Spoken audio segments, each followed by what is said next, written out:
بسم اللہ الرحمن الرحیم نحمدہ و نصلی علی رسول الکریم۔ جیسا کہ ہمارے ہر سال ترتیب ہوتی ہے کہ محرم الحرام میں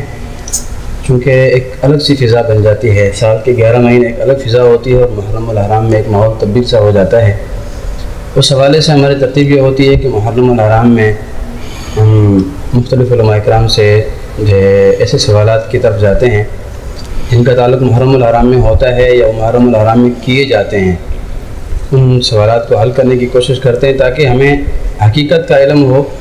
کہ حقیقت کیا ہے ان سوالوں کی اور ان اعتراضات کی حقیقت کیا ہے۔ تو اس حوالے سے آج کی ہماری نشست مناظر اسلام حضرت مولانا مفتی نجیب اللہ عمر صاحب کے ساتھ ہے۔ سب سے پہلے تو حضرت میں آپ کا شکریہ ادا کرتا ہوں کہ آپ نے قیمتی وقت سے نوازا، اور اس کے بعد سوالات کی طرف جاتے ہیں۔ سب سے پہلا سوال تو یہ ہے کہ محرم ویسے سال کے جتنے مہینے ہیں ہر مہینے کے ساتھ کوئی نہ کوئی لقب سا لگا ہوا ہے، تو اسی طریقے سے محرم کے ساتھ بھی الحرام کا لفظ استعمال ہوتا ہے، محرم الحرام استعمال ہوتا ہے۔ یہ حرام لفظ کہنے کی کیا وجہ ہے؟ بسم اللہ الرحمن الرحیم نحمدہ و نصلی علی رسول الکریم۔ دیکھیں، محرم کا جو مہینہ ہے جس کو ہمارے ہاں محرم الحرام کہا جاتا ہے، یہ لغوی معنی کے اعتبار سے محرم بمعنی محترم کے ہے، اور الحرام جو اس کے ساتھ لگا ہوا ہے اس کا معنی ہوتا ہے کہ یہ وہ مہینہ ہے جس میں جنگ و جدل کو اسلام کی آمد سے پہلے بھی حرام سمجھا جاتا تھا، یعنی اس کے اندر جو لڑائی جھگڑے کو حرام قرار دیا گیا ہے وہ محرم کے احترام کی وجہ سے قرار دیا گیا ہے۔ یہ لغوی معنی میں تو اتنا معنی آتا ہے کہ پہلے بھی پچھلی امتوں میں، حتیٰ کہ نبی پاک صلی اللہ علیہ وسلم کے زمانے تک جو مشرکین تھے وہ بھی اس مہینوں میں جنگ و جدال سے پرہیز کیا کرتے تھے، حالانکہ ان کے ہاں لڑائی اور جھگڑا بالکل عام تھا، لیکن وہ ان مہینوں میں لڑائی کو ناجائز سمجھ کر، حرام سمجھ کر، محرم کے احترام کی وجہ سے ان جھگڑوں اور لڑائیوں سے باز رہتے تھے۔ اس کا مطلب یہ ہے کہ جو ہے حرام کا لفظ ہے یہ احترام کے معنی میں، یعنی کہ اس میں جنگ حرام سمجھی جاتی تھی اور جو اور چیزیں تھیں۔ ہمارے ہاں تو اس کا کوئی اور کانسیپٹ سمجھا جاتا ہے کہ یعنی اس میں شادیاں کرنا حرام سمجھا جاتا ہے یا اور دیگر معاملات کو۔ تو چلیں ٹھیک، دوسرا سوال یہ ہے کہ شیعہ کا رافضی کا جو تعلق ہے، روافض اپنے آپ کو مسلمان مومن کہلاتے ہیں، اور اس بنیاد پر ایک ہمارے ملک میں کافی عرصے سے ایک فضا بھی بنی ہوئی ہے اور وہ محرم میں بہت زیادہ گرم ہو جاتی ہے۔ تو اس حوالے سے جب بھی کسی کے ساتھ بات چیت ہوتی ہے تو یہ جواب ملتا ہے کہ بھائی رافضی جو مطلق کافر ہے، مطلق کافر نہیں ہے، کوئی کافر ہے کوئی کافر نہیں ہے۔ اس کی حقیقت کیا ہے کہ رافضی واقعتاً مطلق کافر سمجھا جاتا ہے یا نہیں؟ دیکھیں، پہلی بات تو یہ کہ سب سے بہترین طریقہ کار جو اہل فتاویٰ کا ہے وہ یہ ہے کہ کسی شخص کے نام پر یا کسی جماعت کے نام پر حکم کفر سے زیادہ واضح فتویٰ یہ ہوتا ہے کہ آپ اس کے عقائد و نظریات کو پڑھ کر اور ان پر حکم لگاؤ۔ اب اسلام کے اصول بالکل واضح ہیں، قرآن اور سنت کے اصول، عقائد بالکل واضح ہیں، اہل سنت کی کتابوں میں عقائد بالکل واضح طور پر لکھے ہوئے ہیں، یہ ساری چیزیں بالکل واضح ہیں۔ ایک شخص اگر دنیا کی اور کسی عقیدے کی کتاب نہ پڑھا ہوا ہو، کم سے کم قرآن مجید پر ایمان لانا اور اس کے کچھ اجمالی عقائد تو معلومات کی حد تک عوام کو بھی ہوتے ہیں۔ اب ایک آدمی، یہ ہر مسلمان کا یہ عقیدہ ہے کہ قرآن مجید کی آیات میں سے کسی ایک آیت کا انکار بھی کفر ہے۔ قرآن کو ماننا ہے تو شروع سے آخر تک سارا ماننا پڑے گا، اس میں سے آپ کسی بھی آیت کا انکار کر لو آپ کے کفر کے لیے کافی ہو جائے گا۔ اس میں آپ کا تعلق رافضی سے ہو، آپ کا تعلق کسی اور مسلک سے ہو، کسی اور مذہب سے ہو، آپ کا دعویٰ قرآن کو ماننے کا ہو، آپ کا دعویٰ اسلام کا ہو، اور آپ پھر قرآن کی بعض آیات کا انکار کریں یا کسی ایک آیت کا انکار کریں تو وہ کفر کے لیے کافی ہے۔ اگر آپ دیکھیں کہ روافض قرآن مجید کے اندر صحابہ اکرام کا مقام موجود ہے، اگر رافضی قرآن مجید کے اس حکم کو نہیں مانتا، ان بعض آیات کو نہیں مانتا، جیسے کہ باقاعدہ ملا باقر مجلسی کی کتابیں تذکرۃ الائمہ وغیرہ آپ کتابیں اٹھائیں تو ان میں انہوں نے واضح طور پر یہاں تک لکھا ہوا ہے کہ قرآن مجید کی آیات کو انہوں نے اپنی طرف سے بنایا ہوا ہے۔ وہ آیتیں جو قرآن میں ہیں، جیسے یا لیتنی لم اتخذ فلانا خلیلا، تو وہ کہتا ہے کہ نعوذ باللہ یہ آیت غلط ہے، اصل آیت تھی یا لیتنی لم اتخذ ابا بکر خلیلا، قیامت کے دن حضرت ابو بکر حضرت عمر یہ کہیں گے نعوذ باللہ۔ تو قرآن کی ایک آیت کا واضح انکار ہے۔ اسی طریقے سے اس نے قرآن کے اندر اضافہ کیا، میں نے جیسے بتایا قرآن میں کمی کرے یا قرآن میں اضافہ کرے، یہ اس کے کافر ہونے کے لیے کافی ہو جاتا ہے۔ وہ قرآن میں اضافے کے قائل ہیں، باقاعدہ اس کی کتاب تذکرۃ الائمہ آپ اٹھاؤ اور دیگر کتابیں ان کی اٹھاؤ تو آپ کو پتہ لگے گا کہ وہ پوری صورتیں قرآن کے اندر انہوں نے ڈالی ہوئی ہیں، کیوں کہتے ہیں یہ قرآن میں سے نکال دی گئی ہیں، یہ نکال دی گئی ہیں یہ۔ اور بعض روافظ نے تو اپنی کتب میں یہاں تک لکھا ہے کہ ہمارے جس قرآن پر ہمارا ایمان ہے وہ قرآن تو دنیا میں موجود ہی نہیں ہے، وہ تو قرآن ہی کہیں اور ہے، وہ تو کسی اور کے پاس ہے، کسی 12ویں امام کے پاس ہے، وہ آئے گا اپنے ساتھ قرآن لے کر آئے گا۔ تو اگر ان عقائد و نظریات کو دیکھا جائے تو قرآن کی کسی ایک آیت کا انکار کفر ہو جاتا ہے، تو اگر کوئی شخص سرے سے پورے قرآن کا انکار کر کے اور ایک الگ سے کوئی قرآن پر ایمان رکھتا ہو، وہ شخص تو کسی معنی میں مسلمان نہیں ہو سکتا۔ آسان سی بات ہے سمجھنے کے لیے، اس میں نام کے فلاں کافر ہے یا فلاں کافر نہیں۔ اب ہمارے عقائد میں ہے کہ شیخین کی جو ہے وہ خلافت ماننی ہے، ان کا ایمان ماننا ضروری ہے۔ کوئی شخص حضرت ابوبکر کی صحابیت کا منکر ہے، وہ قرآن کی آیت کا منکر ہے، لا تحزن اذ یقول لصاحبہ لا تحزن ان اللہ معنا۔ حضرت ابوبکر رضی اللہ عنہ کی صحابیت قرآن میں موجود ہے۔ کوئی شخص صحابیت تو درکنار ان کے ایمان کا بھی انکار کرے تو وہ قرآن کی ان آیات کی روح سے خود بخود ہو جاتا ہے، اس کو نہ مجھے نکالنے کی ضرورت ہے اسلام سے اور نہ کسی مولوی اور مفتی کو یہ ضرورت ہے، وہ اپنے ان اعمال سے خود بخود باہر چلا جاتا ہے۔ جیسے دنیا کا ایک اصول ہے، اس ملک کے اندر رہنا ہے تو اس ملک کے اندر جو قانون کی ساری کاپی ہے پوری کاپی کو ماننا پڑے گا۔ اب ایک شخص کہتا ہے میں اس ملک کے اندر قانون کی فلاں کاپی کو نہیں مانتا یا فلاں ادارے کو نہیں مانتا، تو ایسے شخص کی ملکی سطح کی شہریت ختم ہو جاتی ہے خود بخود۔ اس کے لیے اگر اس کو کوئی لوگ ملک سے باہر نکال دیتے ہیں ایک الگ بات ہے، اس پہ غداری کا حکم جاری کرتے ہیں وہ الگ بات ہے، لیکن وہ اپنے ان عقیدوں کی بنیاد پر وہ خود اس ملک کے قانون توڑنے کی وجہ سے ملک کی شہریت سے باہر نکل جاتے ہیں۔ اسی طریقے سے اسلام اور کفر کا تعلق بھی بہت آسان سی بات ہے۔ اسی طریقے سے اس طرح ہے کہ ہمارے ہاں کالے کپڑے پہننا اور کڑے وغیرہ پہننا یہ ایک عام سا رواج بن گیا ہے، ہمارے بعض مسلمان بھی پہنتے ہیں۔ تو اگر کوئی بندہ دوسروں کی دیکھا دیکھی میں کالے کپڑے پہن لیتا ہے، چاہے وہ محرم ہو یا غیر محرم ہو، کالے کپڑے پہن لیتا ہے، کڑا باندھ لیتا ہے، دھاگا باندھ لیتا ہے، تو کیا جو ہے اس بندے پر بھی اہل تشیع والے حکم لگیں گے؟ عموماً یہ چیزیں وہ لوگ کرتے ہیں۔ دیکھیں پہلی بات تو یہ کہ ہمارے ہاں بعض اعمال جو ہوتے ہیں نا، اعمال کی بنیاد پر کفر کا حکم نہیں لگتا، نمبر ایک۔ نمبر دو یہ بات ہے کہ اعمال کفریہ اگر وہ عقیدے کے باب سے تعلق رکھتے ہیں تو پھر ایسا شخص کافر ہو جاتا ہے۔ یہ جو کالے کپڑے پہننے کا تعلق ہے یہ مسلمانوں کے ہاں ناجائز اور حرام نہیں ہے، عمومی طور پر اس کا حکم یہی ہے کہ یہ جائز ہے، لیکن اگر کوئی شخص خاص محرم الحرام میں پہنتا ہے اور اس سے مراد اس کی وہی سوچ ہوتی ہے کہ جی میں ایک سوگ کے طور پہ کر رہا ہوں، ہاں سوگ کے طور پر، کیونکہ اہل اسلام کے ہاں سوگ کا ایک وقت متعین ہے، کسی میت کے پیچھے آپ کا والد بھی فوت ہو جائے تو سوگ 3 دن ہی ہے۔ نبی پاک صلی اللہ علیہ وسلم کا انتقال ہوا تو کیا امت آج سوگ ہی کرتی آئے؟ اور حضرت حسین رضی اللہ عنہ کے والد حضرت علی شہید ہوئے تو کیا ہم رمضان سوگ کے طور پر مناتے ہیں؟ رمضان میں شہید ہوئے۔ بہت سارے جلیل القدر صحابہ اکرام کا انتقال ہوا، ان کو بطور سوگ نہیں منایا جاتا۔ حضرت علی کی بھی ظلماً شہادت ہوئی ہے، حضرت نبی پاک صلی اللہ علیہ وسلم کو زہر دیا گیا تھا، بعض روایات میں آتا ہے کہ آپ اس معنی میں شہید بھی کہلاتے ہیں، تو آپ پر بھی ظلم ہوا۔ تو ان ساری چیزوں کو اگر دیکھا جائے تو سوگ اسلام میں صرف 3 دن ہے، 3 دن سے بعد سوگ کی اجازت نہیں ہے، اور سوگ کہتے ہیں اظہار غم کو، کہ غم کا اظہار کرنا۔ تو 3 دن کے بعد ہاں ایک بیوہ ہے تو وہ بھی 4 ماہ 10 دن اپنے شوہر کا سوگ کرتی ہے، اس کے علاوہ اس کو بھی اجازت نہیں ہے۔ تو اسلام میں سوگ کے طور پر کالے کپڑوں کو پہننا یہ جائز نہیں ہے، بلکہ خود ان کی کتابوں میں بھی یہ بعض جگہوں پہ لکھا ہوا ہے کہ کالے کپڑوں کو فرعون تک کا لباس قرار دیا گیا ہے، تو لہٰذا یہ تو کالے کپڑے تو مناسب نہیں ہے کہ محرم میں سوگ میں پہنے جائیں۔ ہاں اگر کوئی بغیر سوگ کے ویسے پہن لیتا ہے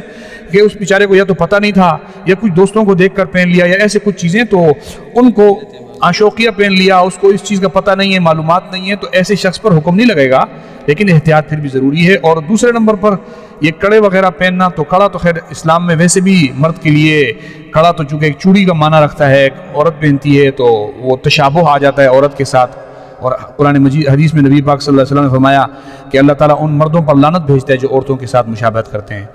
تو اس لیے وہ مناسب نہیں ہے۔ باقی دھاگے واگے جو پہنتے ہیں تو دھاگوں میں یہ کہ اگر وہ کسی دم وغیرہ کا ہے، کوئی کسی بزرگ سے دم کیا ہوا ہے یا اس طرح ہے، تو اس نے بھی یہی حکم دیا تھا کہ اسی طرح سے پہننا ہے، تو اس تک کی اجازت ہے۔ لیکن اگر مشابہت میں پہنتا ہے، بعض اہل بدعت سے روافظ سے مشابہت کرتا ہے، تو پھر اس کا حکم حرام ہونے کا ہوگا۔ یعنی کہ اگر اس کا عقیدہ اور سوچ اہل تشیع والے نہ ہو، سوچ وہ والی نہ ہو یعنی کہ سوگ والی، تو پھر اس کے پر اہل تشیع والا حکم نہیں ہے، وہ حکم تو نہیں لگے گا، لیکن مشابہت کی وجہ سے اس کو مناسب نہیں سمجھا گیا۔ ٹھیک ہے، جزاک اللہ۔ اسی طریقے سے ہمارے ہاں چونکہ اہل رفظ کا تو مسلمانوں کے ساتھ اختلاط بہت زیادہ ہے، اختلاط تو تعلیمی اداروں میں بعض اوقات اس طرح ہوتا ہے کہ وہاں تو مذہب کی چونکہ وہ جگہ نہیں ہے اظہار دین کی، اظہار مذہب کی، تو وہاں پر اس طرح ہوتا ہے کہ افیئر چل پڑتے ہیں آپس میں، کسی جو ہے مسلمان لڑکی اور رافضی لڑکے کا آپس میں، مثال کے طور پر ان کا آپس میں افیئر ہوا، انہوں نے آپس میں نکاح کر لیا، ایک دوسرے کے عقائد کا اور مذاہب کا کچھ معلومات نہیں تھی، نکاح ہو گیا، کچھ عرصے کے بعد لڑکی والوں کو معلوم ہوا کہ لڑکا جو ہے وہ تو رافضی ہے اور اس کا تعلق ان لوگوں کے ساتھ ہے، تو اب جو ان کا نکاح ہوا ہے اس نکاح کا کیا حکم ہے، اور دوسرا یہ کہ نکاح کے بعد جب تک اس کو علم ہوا ہے لڑکی کو یا اس کے گھر والوں کو، تب تک کہ جو ان جو ہے درمیان میں دن گزرے ہیں، ان دنوں کا کیا حکم ہے، کیا وہ ان پر گناہ ہیں لڑکی والوں پر، اور تیسرا یہ کہ اب اگر وہ معلومات بھی ہو گئی ہے تو اب لڑکی کو کیا کرنا چاہیے، کیا اس نکاح کو جاری رکھے گی، یہ توڑ دے گی یا کیا کرے گی؟ دیکھیں پہلی بات تو یہ ہے کہ اگر پہلی بات یہ اگر جس کو آپ رافضی کہہ رہے ہیں اگر وہ مانن رافضی ہی ہے، اصطلاحی معنی میں عقائد رافضیانہ رکھتا ہے، صرف شکل و صورت سے یا صرف ان کے میل ملاپ سے یا ان کے ماحول میں رہنے والا رافضی نہ ہو، اگر وہ عقیدے کا رافضی ہے تو ایسے شخص کو کے ساتھ سنی کا نکاح ہوتا ہی نہیں ہے، نکاح ہی باطل ہے۔ جیسے میں نے آپ کو بتایا کہ نکاح میں ایک صورت ہوتی ہے کہ باطل ہونا، ایک فاسد ہونا۔ نکاح فاسد وہ ہوتا ہے کہ نکاح ہو گیا اور کسی وجہ سے فاسد ہو گیا، لڑکا یا لڑکی مذہب سے ہٹ گئے، وہ ہوتا ہے فساد۔ ایک ہوتا ہے پہلے سے کسی مذہب ایسے مذہب میں تھا کہ جس مذہب والے سے نکاح نہیں ہوتا تو وہ نکاح سرے سے باطل ہوتا ہے، نمبر 2۔ نمبر 3 یہ ہے کہ دیکھیں نکاح کا مسئلہ نا یہ اسلام کا ایک بنیادی مسئلہ ہے، اور ظاہر ہے کہ جب کوئی شخص نکاح کرتا ہے، خاص طور پہ مسلمان جب نکاح کرتا ہے تو وہ یہ سوچ کے کرتا ہے کہ یہ میرے دین کا ایک حکم ہے اور میں اللہ کا ایک حکم پورا کرنے کے لیے کر رہا ہوں، تو پھر بہتر یہ ہے کہ نکاح کرنے سے پہلے اس دین کے سمجھ رکھنے والے علماء سے پوچھ لینا چاہیے کہ میں کس سے نکاح کروں اور کس سے نہ کروں، تاکہ بعد میں یہ پریشانی نہ ہو کہ جی نکاح ہو گیا ہے یا نہیں ہوا۔ اور یہ پہلی غلطی تو یہ کر لی جائے کہ وہ نکاح ہی بغیر پوچھے کر لیا جائے، تو پھر تو ظاہر ہے کہ اس کا خمیازہ اسے خود بھگتنا پڑے گا۔ تیسرے نمبر پر یہ کہ بعد میں پتہ چلا کہ اب اولاد ہو گئی ہے تو اب کیا کریں، تو اب ہاں یا کچھ عرصہ ہو گیا ہے، تو دیکھو پہلی بات تو یہ کہ اگر بعد میں پتہ چلا تو وہ جو اسلام سے ہٹ کر عقیدہ رکھتا ہے اس کو یہ کہہ دیا جائے کہ آپ اسلام کی طرف آ جاؤ، اگر آ جاتا ہے تو ٹھیک ہے، ورنہ پھر نکاح کو باطل تصور کر کے دونوں میں علیحدگی کر دی جائے گی۔ جی ہاں، تو اگر وہ بعد میں پتہ چلا اور لڑکا یا لڑکی وہ اسلام کے دائرے میں آ جاتے ہیں، عقائد کفریہ سے توبہ کر لیتے ہیں، تو پھر تو دونوں کا نکاح دوبارہ سے کر کے ان کو رکھ دیا جائے گا۔ لیکن اگر وہ عقائد باطلہ پہ پھر بھی قائم ہے تو یہ نکاح پھر سرے سے باطل ہوگا، بھلے وہ 1 مہینہ گزرا ہو یا 1 سال یا 10 سال گزرے ہو، پھر اس صورت میں نکاح باطل۔ یہ جو لا علمی کے دن گزرے ہیں کیا وہ نکاح میں شمار ہوں گے؟ گناہ تو ہوگا، یہ گناہ کا وہ ہے، کیونکہ لا علمی تو یہ ہے کہ لا علمی تو تب ہوتی کوئی بتانے والا نہ ہوتا، وہ پوچھتے نہیں ہیں، تو یہ لا علمی گناہ میں آئے گی، بہرحال گناہ کے زمرے میں شامل ہوگی۔ اسی طریقے سے محرم کے مہینے میں جو 9-10 کو اہل رفظ جو ہے وہ کنڈے جو ہے اپنی نیاز بناتے ہیں، اور کھانا بنا لیا، بریانی بنا لی، چاول بنا لی، کچھ بنا لیا۔ رجب کے مہینے میں وہ لوگ کنڈے کرتے ہیں، اسی طریقے سے ذی الحج کے مہینے میں عید غدیر مناتے ہیں، تو پڑوس اڑوس ہوتا ہے تو ان کا یہ تعلق ہوتا ہے کہ بھئی جو بنایا ہے پڑوس میں بھیج دو۔ اب کسی مسلمان کے گھر میں، کسی رافضی کے گھر سے عید غدیر کا کھانا آ گیا، رجب کے کنڈے آ گئے یا محرم کی نیاز آ گئی، تو وہ مسلمان کیا کرے؟ اس کو کھا لے یا ضائع کر دے، کیا کرے؟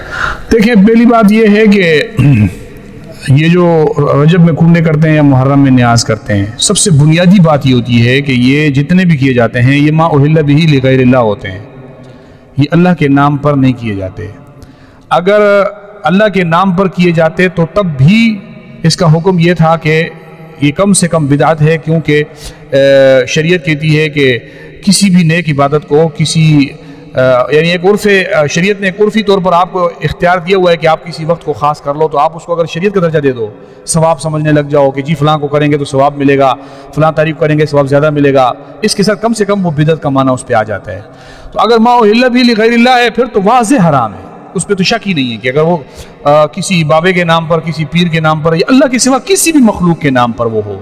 تو چونکہ یہ ایک مستقل عبادت ہے یہ بھی، اور ہم کلمے میں اسی کا اقرار کرتے ہیں کہ اللہ ہم تیرے سوا کسی کی عبادت نہیں کریں گے، اگر اللہ کے سوا وہ کسی بھی اور کے نام پر ہے، اس کو خوش کرنے کے لیے ہے، اس کی رضامندی کے لیے ہے، اس کو خوش کرنے کے لیے، تو یہ تو سراسر ما اہل بہ لغیر اللہ کے حکم میں آتا ہے اور ناجائز ہے۔ اگر وہ بدعت ہے تو بدعت سے ویسے اجتناب ضروری ہے، تب بھی وہ ناجائز ہے، اس لیے اگر آپ کے پڑوس میں سے کوئی آتا ہے آپ نہ کھائیں۔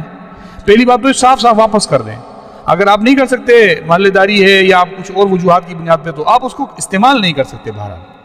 اس کو ضائع کر دیں، بالکل اس کو ضائع کر دیں، چھت پہ ڈال دیں، کسی پرندوں کو کھا لیں گے، لیکن آپ خود اس کو استعمال نہیں کر سکتے.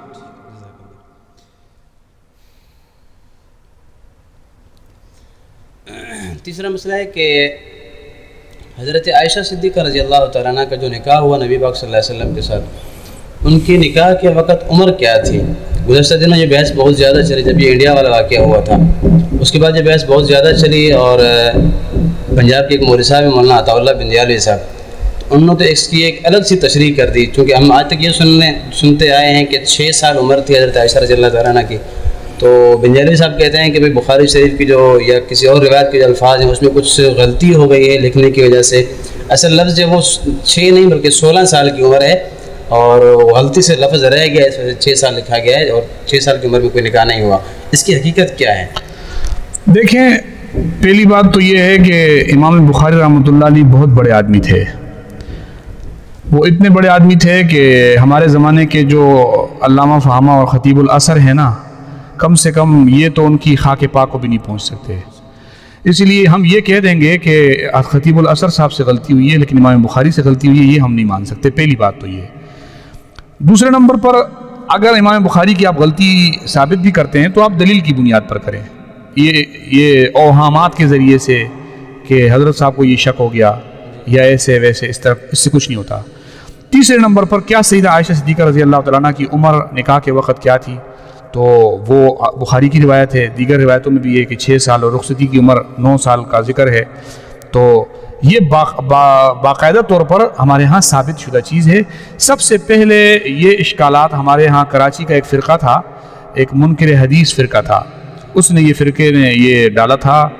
ایک یہاں کراچی کے تھے، انہوں نے سب سے پہلے اس پر کتاب لکھی تھی، اور یہ جو اب جتنے بھی اس کے بعد آئے ہوئے ہیں نا، سارے انہی کی کتابوں سے کاپیاں کر کر کے یہ پیش کر رہے ہیں. انہوں نے ایصال ثواب کے رد میں بھی کتابیں لکھی ہیں. حبیب الرحمن صدیقی کاندھلوی نام کا ایک منکر حدیث طبقہ تھا، وہ خود کو اہل قرآن بھی کہتے تھے.